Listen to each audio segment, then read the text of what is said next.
un Rubens de cette dimension-là, avec ce sujet-là, et pour qu'on puisse sortir ça en France, c'est tout à fait exceptionnel.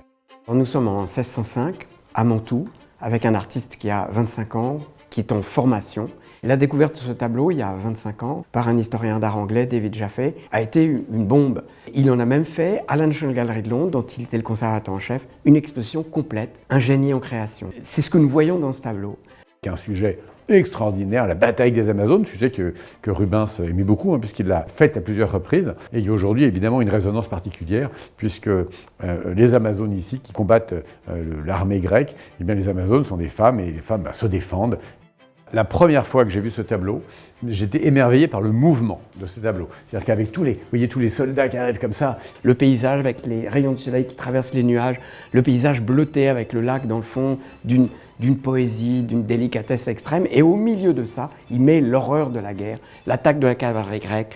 Tous ces personnages, et notamment ce personnage ici, de cette, donc là, probablement la reine des Amazones, qui tient comme ça la tête ensanglantée d'un soldat grec, ça c'est vraiment extraordinaire. En fait, c'est quelqu'un qui détestait tellement la guerre qu'on utilisait cet immense artiste que tout le monde connaissait, qui était très populaire, justement pour éviter la guerre. Et on l'envoyait chaque fois qu'il y avait un pépin quelque part. Mais au fond, on sent dans ce tableau une sorte de sympathie pour les vaincus, mais surtout, avant tout, une horreur de la guerre. Et on sent, il y a des détails qui sont vraiment affreux dans le tableau. Les morts qui sont ici, avec du sang qui coule partout, mais elle a du sang sur son épée. Un détail très rubénien qui nous fait vraiment rentrer dans le tableau. Et il va traiter plusieurs fois dans sa carrière des tableaux comme celui-ci, où il montre une femme vainqueur. C'est ce qui fait de Rubens un artiste de 1605, un artiste très présent pour nous, particulièrement en 2026. Rubens arrive en Italie, il a été formé par les grands maîtres flamands, et il va arriver en Italie avec tout son talent de dessinateur. Il a déjà assimilé très très vite la leçon flamande. Arrivé en Italie, vous vous rendez compte, au début du XVIIe siècle, à la cour des Gonzague à Mantoue, et ensuite aller à Rome, aller à Florence, aller voir tous les chefs-d'œuvre qui ont fait l'art italien de la Renaissance. Un génie en construction, mais aussi un moment crucial de changement dans l'histoire de l'art. Là, nous sommes au moment où la Renaissance, la fin du XVIe siècle, va basculer dans le XVIIe, dans le baroque.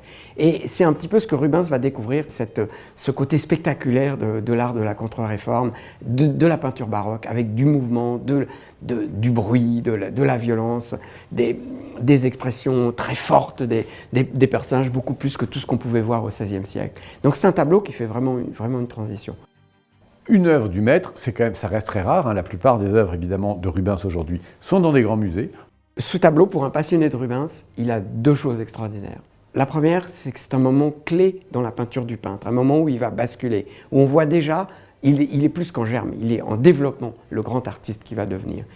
Et surtout, il a un immense avantage, ce tableau. Il nous arrive avec des couleurs, des bleus, des matières, dans un état dans lequel très peu de tableaux du XVIIe nous arrivent. Ça, c'est la vraie chance, le vrai privilège. C'est d'avoir entre les mains un tableau du XVIIe dans cet état-là. De Rubens par-dessus le marché. C'est un virtuose de la peinture et il a vraiment bouleversé l'histoire de l'art, l'histoire de la peinture au XVIIe siècle. Artiste majeur. Il a toujours été admiré et il sera toujours admiré.